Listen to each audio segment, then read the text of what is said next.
Hello students, कैसे हैं आप लोग। और आज फिर आपके सामने मैं मैकेनिकल प्रॉपर्टी ऑफ सॉलिड्स का नया topic bulk modulus of elasticity discuss करने जा रहा हूं। हमने अपने पिछले लेक्चर में आपको यंग्स मॉडुलस ऑफ इलास्टिसिटी बताया था। आज मैं बल्क मॉडुलस ऑफ इलास्टिसिटी बताऊंगा। और चाहे यंग्स मॉडुलस हो, चाहे बल्क मॉडुलस हो या मॉडुलस ऑफ रिजिडिटी हो, with in the limit of elasticity ये काम करते हैं। क्या डेफिनेशन होगी?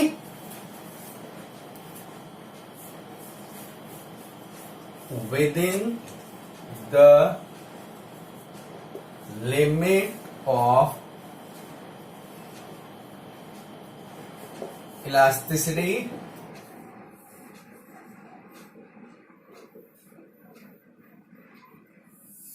the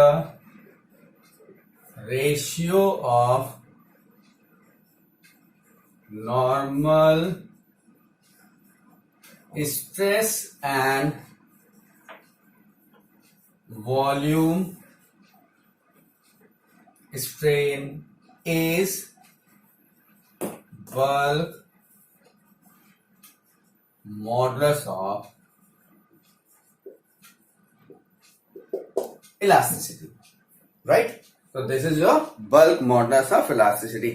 यानी जैसे मैंने लिखा है कि within the limit of elasticity, या कह सकते हैं for small strain.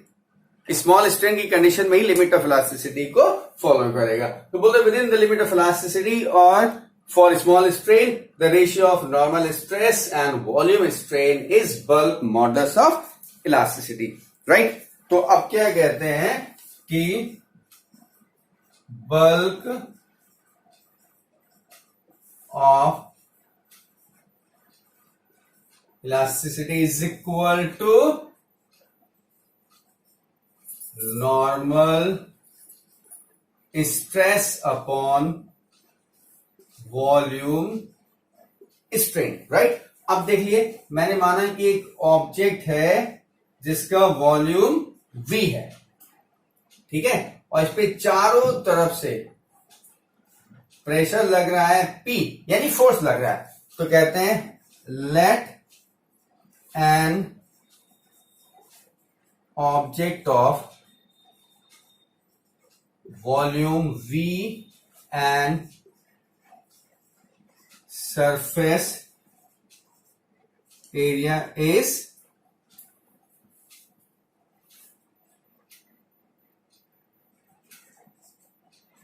having force F from all directions, then, ठीक है, देन क्या होगा? Normal stress. तो अभी क्या होगा, जब ये प्रेशर यानी फोर्स लग रहा है तो ये कंप्रेस होगा ना, और जब कंप्रेस होगा तो मान लीजिए इसका वॉल्यूम हो जाता है डेल्टा वी, देन इट्स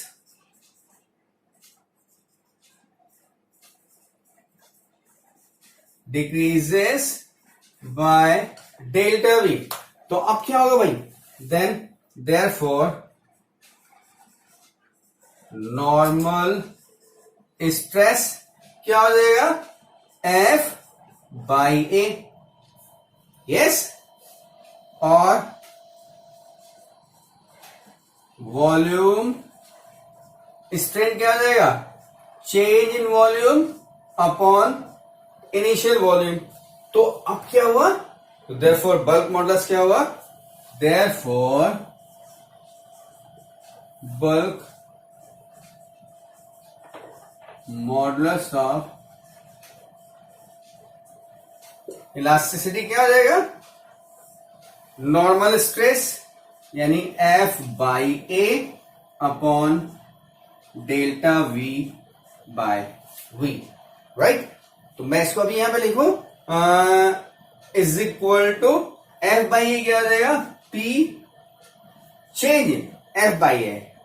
भाई नॉर्मल तो लग ही रहा था, एटमॉस्फेरिक प्रेशर तो लग ही रहा था शुरू में, बॉडी पे अलग से फोर्स लगे ना लगे, नॉर्मल एटमॉस्फेरिक प्रेशर तो लग ही रहा है। अब आपने उस पर फोर्स लगाना शुरू किया तो चेंज इन प्रेशर हो जाएगा ना, तो delta P upon delta V by V, यानी वी डेल्टा पी, मैं यहां लिख देता हूं, that is V delta P by delta V. Yes, ये ठीक है, बात समझ में आ गया, ये चीज समझ में आ गया। तो this is your bulk modulus of elasticity. Students, video pause करिए और इसको नोट कर लीजिए, फिर रिमेनिंग बात मैं बाद में करता हूं। वीडियो पॉज करके इसको नोट करिए। यस,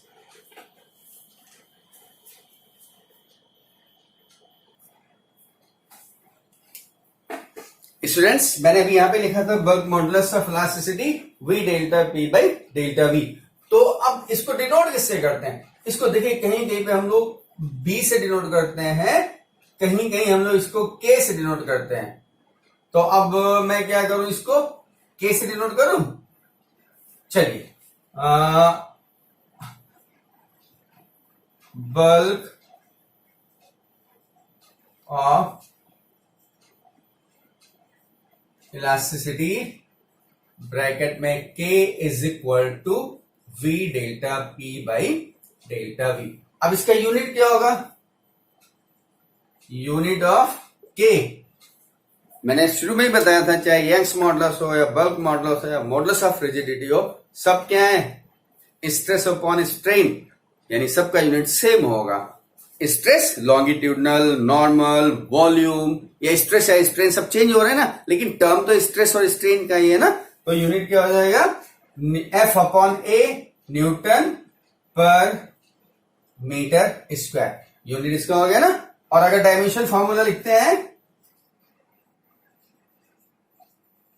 क्या हो जाएगा? न्यूटन फोर्स यानी ML_T-2 और L-2, यानी ML-1 MLT-2 मीटर यानी L-2, तो ML-1 T-2। यस, इसका डायमेंशन हो गया। ठीक है, अब एक नया term bulk modulus of elasticity तो समझ में आ गया। एक नया टर्म आता है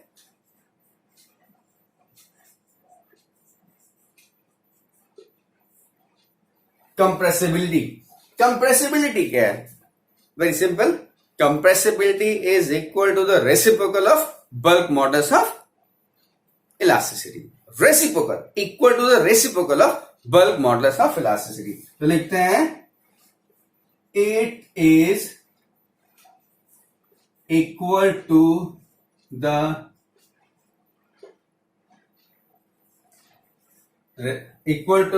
reciprocal of bulk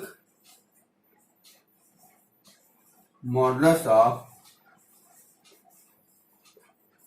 elasticity, यानी compressibility, that is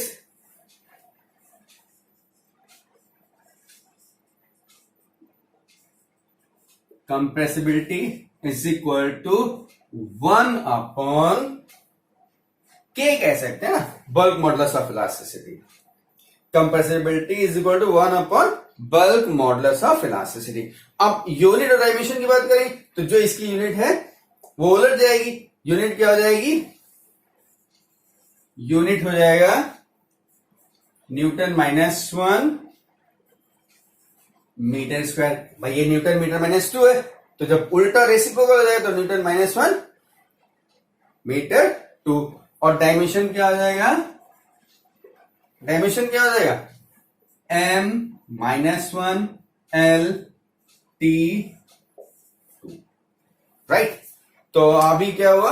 आपको बल्क मॉडुलस ऑफ इलास्टिसिटी मिल गया, राइट। डेफिनेशन लिख दिया था पहले, फॉर्मूला आ गया, इसका यूनिट, डायमेंशन। अच्छा, ये एम के सिस्टम है, सीजीएस में क्या हो जाएगा? ऐसा ही सिस्टम सीजीएस में डाइन पर सेंटीमीटर स्क्वायर ना, क्या हो जाएगा सीजीएस में? In CGS it will be dyne per centimetre square. M K system ये है, सीजीएस में डाइन पर सेंटीमीटर स्क्वायर। तो आप कन्वर्जन, ये तो आपको मालूम है, हम लोग बहुत आगे आ चुके हैं। क्लास 11 स्टूडेंट्स, वी आर बहुत आगे आ चुके हैं। अब हम उस स्टेज पे नहीं है, शुरुआत की, जहां पर यूनिट और dimension, MKS system, CGS system, FPS system, इसके बारे में आपको बताया जाए। तो यूनिट हम बोलेंगे, अगर मैं नहीं भी बताता हूं तो आपको यूनिट फर्स्ट से आ जाना चाहिए, क्योंकि आप लेवल 2 लेवल पार कर चुके हैं, ठीक है, थर्ड स्टेज में आ चुके हैं नॉलेज की, यूनिट और डायमेंशन से बहुत आगे आ चुके हैं ना। हाँ राइट। तो अभी क्या करो, वीडियो को पॉज करिए और इसको नोट करिए, ठीक है ना। हाँ नोट करिए।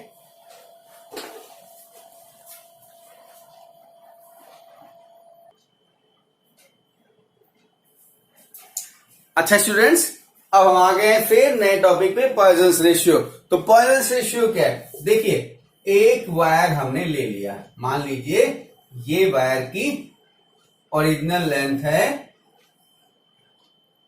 L, ठीक है। अब हमने इस पे फोर्स लगाया, तो फोर्स लगाने से इसकी लेंथ बढ़ेगी ना, तो जब ये लेंथ बढ़ेगी तो वॉल्यूम तो कांस्टेंट रहेगा, यानी इसका डायमीटर कम होगा।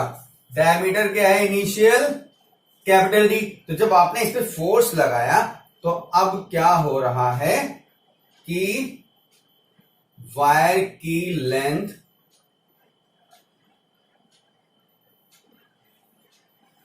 बढ़ गई। कितना बढ़ गई, स्मॉल एल, और डायमीटर क्या हो गया, डी माइनस डी, यानी कितना डिग्री से गया डायमीटर, स्मॉल डी। तो कहते हैं within the limit of elasticity, the ratio of lateral strain to the longitudinal strain is Poisson's ratio. Yes? अब लॉन्गिट्यूडनल स्ट्रेन तो मालूम है, along the length, तो लेटरल क्या होगा, तो जैसे लॉन्गिट्यूडनल लेंथ स्ट्रेन क्या है, change in dimension upon original dimension. तो अभी लेंथ की बात करते हैं, तो change in length upon initial length longitudinal हो जाएगा। और जब डायगोनल के लॉन्ग लेंगे, इसके डायमीटर के लॉन्ग लेंगे, सॉरी डायगोनल नहीं, डायमीटर के लॉन्ग लेंगे, तो change in diameter upon initial diameter lateral strain होगा। तो इसका मतलब क्या हुआ, पॉइजन्स रेशियो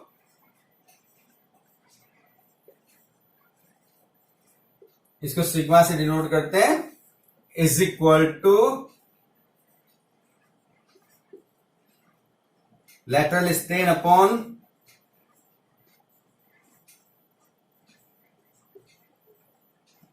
longitudinal strain, यानी सिग्मा इज इक्वल टू, अब लेटरल स्ट्रेन क्या होगा, लेटरल स्ट्रेन क्या है, along द डायमीटर, तो change in diameter upon initial diameter. और ये माइनस कर दे, माइनस क्यों कर दे, क्योंकि ये डिक्रीज कर रहा है, डायमीटर डिक्रीज कर रहा है। और दूसरा longitudinal strain small L by L, तो sigma is equal to what it will be, ये हो जाएगा minus D L upon D L, right. और ये हो गया आपका क्या, पॉइजन्स रेशियो। और माइनस साइन क्या बता रहा है, पहले हमने खुद ही बताया था आपको भाई, माइनस क्या बता रहा है, डायमीटर डिक्रीज कर रहा है, और लेंथ क्या हो रही, बढ़ रही है। तो इसका मतलब अपोजिट है, longitudinal strain and lateral strain are opposite to each other. कैसे, लेटरल स्ट्रेन में डायमीटर डिक्रीज कर रहा है, लॉन्गिट्यूडनल में लेंथ इंक्रीज कर रहा है, तो अपोजिट हो गया ना, नहीं समझ में आ गया, हाँ राइट। तो ये हो गया आपका पॉइजन्स रेशियो। तो भाई एक काम करो, अभी फिर वीडियो को पॉज करो और इसको नोट कर लो, फटाक से नोट करो, फिर हम देखते हैं, राइट। नोट करिए।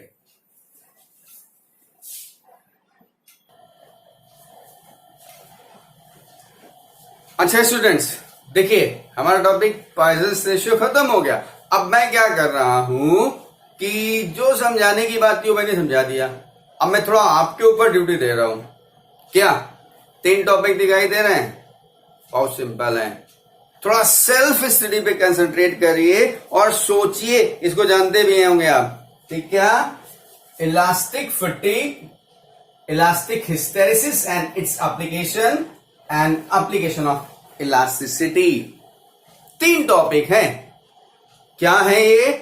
इसके बारे में आपको सब जगह दिया हुआ है, और नहीं तो आप तो इंटरनेट सेवी पर्सन है, इंटरनेट यूज करते हैं ना भाई, खोलिए, देखिए, समझिए, राइट? ये तीनों टॉपिक आपकी जिम्मेदारी है, पढ़िए, थोड़ा सेल्फ स्टडी पे फोकस करिए। ये छोटे छोटे टॉपिक जो थ्योरेटिकल हैं, ऐसे हम नहीं कह रहे सेल्फ स्टडी करिए, अरे बड़े टिपिकल मैथमेटिक्स है, फिजिक्स है, उसमें जब मालूम है नहीं तो क्या करेंगे? तो हमने तो बता दिया ना, तो लेकिन अब आप इसको थोड़ा देखिए, ये हमारा ड्यूटी, आपको ट्रांसफर कर रहा हूं और आप इसको देखिएगा। अच्छा ठीक है, ये आप देख लेंगे, हमको मालूम आप लोग बहुत अच्छा बच्चा है, ये आप देख लेंगे, ठीक? अब क्या बात हो रही है, चैप्टर मेरा हो गया खत्म। कौन सा? Mechanical property of the solids. देखिए न्यूमेरिकल्स तो हम ऐसे कराएं तो समझ में नहीं आता, कैसे करेंगे? आपको फॉर्मूले मालूम है। कौन से फॉर्मूले? देखिए, stress is equal to F by A, strain is equal to change in length upon L, Young's modulus of elasticity M G L upon pi R square L, bulk modulus of elasticity V delta P by delta V, sigma is equal to small d l by dl। क्या था? Small d by d upon small l, हाँ dl, right, minus sign के साथ। ये कुछ फॉर्मूले जो हमने आपको डेराइव कराए हैं, कन्वर्जन करते रहेगा। mg, भाई इसको आप ये भी तो लिख सकते हैं formula, f l upon a l, right? अब इस पे बेस न्यूमेरिकल आपको करना है तो फॉर्मूला सीधे सीधे लगाते जाइएगा। एफ की जगह कहीं आप mg यूज कर सकते हैं, ठीक है? ये इंक्रीज इन लेंथ, ये ओरिजिनल लेंथ। अब ये यंग्स मॉडुलस ऑफ इलास्टिसिटी कह रहे हैं कि कुछ निकालने को कहते हैं, फोर्स कितना लगाएं कि लेंथ डबल हो जाए। तो आप सोचो कि इंक्रीज इन लेंथ कितना हुआ, तो मान लिए 1 मीटर की वायर है और लेंथ डबल हो गई, 2 मीटर हो गई, तो स्मॉल एल क्या हो जाएगा? स्मॉल एल भी 1 होगा और एल भी 1 होगा। क्यों? क्योंकि इनिशियल लेंथ एल थी और फोर्स लगाने से 2 मीटर हो गई, तो इंक्रीज कितना हुआ? 1 मीटर तो हुआ ना, तो स्मॉल एल भी 1 होगा, ये भी एल होगा। हाँ, 3 टाइम्स हो जा रही है तो क्या हो जाएगा? स्मॉल एल 2 हो जाएगा और एल 1 रहेगा। इस बात का ध्यान रखिएगा। दूसरी चीज, परसेंटेज निकाल लीजिएगा। बल्क मॉडुलस ऑफ इलास्टिसिटी का फॉर्मूला सब सीधे सीधे दिया हो, चेंज इन प्रेशर। मान लिए सरफेस पे है, वाटर सरफेस पे है और डेप्थ पे जा रहे हैं, तो प्रेशर तो बदलेगा ही बदलेगा, क्योंकि सरफेस पे एटमॉस्फेरिक प्रेशर लग रहा है P, और डेप्थ पे जाने पर रो जी एच। भाई वाटर में डेप्थ पे प्रेशर क्या होता है? रो जी एच होता है ना, ठीक है? तो वो एटमॉस्फेरिक प्रेशर प्लस वो रो जी एच, तो फिर डिफरेंस हो जाएगा, वो प्रेशर का डिफरेंस हो गया। दूसरी चीज, मान लीजिए एक क्वेश्चन में आपका यंग्स और बल्क दोनों लगा दे। जैसे एक वायर है और इसमें लोड सस्पेंडेड है, आपको निकालना है यंग्स मॉडुलस ऑफ इलास्टिसिटी, या इंक्रीज इन लेंथ निकालना है, या कुछ भी निकालना है, तो आप ये फॉर्मूला यूज करोगे या ये फॉर्मूला यूज करोगे, ठीक है? लेकिन अगर कहते हैं इसी को अगर हम किसी कंटेनर में इस तरीके से रखें कि वो किसी लिक्विड में है, तो आप निकालिए, लेंथ निकालिए, यंग्स मॉडुलस निकालिए या रेडियस निकालिए, जो भी निकालने का है, तो अब कंडीशन चेंज हो गई। क्या चेंज हो गई? पहले क्या था भाई? पहले सब कुछ एयर में था, डायरेक्ट हमको ये फॉर्मूला यूज करना था या ये यूज करना था जो दिया होगा। भाई एफ दिया है तो एमजी क्यों रखेंगे हम लोग, है ना? या एरिया दे दिया है क्रॉस सेक्शन का, तो हम पाई आर स्क्वायर काहे को रखेंगे भाई, है ना? हाँ, तो अब देखो, अब इसको अगर हम किसी लिक्विड में डुबो दे रहे हैं, मतलब ऐसे सस्पेंडेड है लेकिन लिक्विड के अंदर सस्पेंडेड है, तो क्या होगा? तो अब वेट जो है हमारा mg, वो mg नहीं रहेगा। अब क्या हो जाएगा? कॉन्सेप्ट क्या हो जाएगा? वेट mg, कैपिटल एम बनाया ना मैंने, तो कैपिटल एम कर दे रहा हूं, माइनस अपथ्रस्ट, तो यानी net weight is equal to mg minus upthrust, right. अब अपथ्रस्ट कैसे निकालेंगे, अपथ्रस्ट कैसे निकलेगा, तो अपथ्रस्ट बता दे रहा हूं, यूज कर लेना। Upthrust will be equal to the weight of the liquid displaced by this object. तो जो लिक्विड डिस्प्लेस हुआ उसका वेट निकालना है। तो लिक्विड कितना डिस्प्लेस हुआ, mg, जी तो मालूम ही है, m क्या हो जाएगा, वॉल्यूम इंटू डेंसिटी। तो वॉल्यूम किसका होगा, इस ब्लॉक का वॉल्यूम, और डेंसिटी किसकी होगी, लिक्विड की, राइट। तो ये कॉन्सेप्ट है, इनको यूज करते हुए सारे के सारे न्यूमेरिकल्स आप लगा सकते हैं, और मुझे मालूम है प्रॉब्लम नहीं होएगा, ठीक है। न्यूमेरिकल्स लगाने से पहले सबसे पहले क्वेश्चन में क्या क्या टर्म्स दिए गए उनको नोट करिए, फिर रिलेटेड फॉर्मूला देखिए। सबसे पहले चैप्टर को स्टार्ट करने से पहले ये सारे न्यूमेरिकल नोट कर लो एक साथ, किसी भी चैप्टर के, और उसके बाद क्या क्या दिया है क्वेश्चन में वो नोट करिए। फिर फॉर्मूला कौन सा सेट बैठता है, या कहीं पे कुछ फाइंड करना है, जैसे ही क्वेश्चन हमने दे दिया, अगर आप डायरेक्ट इससे लगाएंगे नहीं आएगा, तो कैसे करेंगे, इसको चेंज करना पड़ेगा, क्या, वेट माइनस अपथ्रस्ट कॉन्सेप्ट। तो इस तरीके के रिलेशंस को यूज करके भाई आप न्यूमेरिकल्स भी लगाते चलिए। और मुझे लगता है ये चैप्टर आपका आज कंप्लीट हो रहा है, अगर कुछ बचा होगा तो मैं देखूंगा, और ये जो मैं पढ़ा रहा हूं नए सिलेबस के हिसाब से पढ़ा रहा हूं, राइट। मैं साइड में हो रहा हूं, जो नोट करना हो नोट कर लीजिएगा। Thank you, God bless you, bye bye, yes, okay.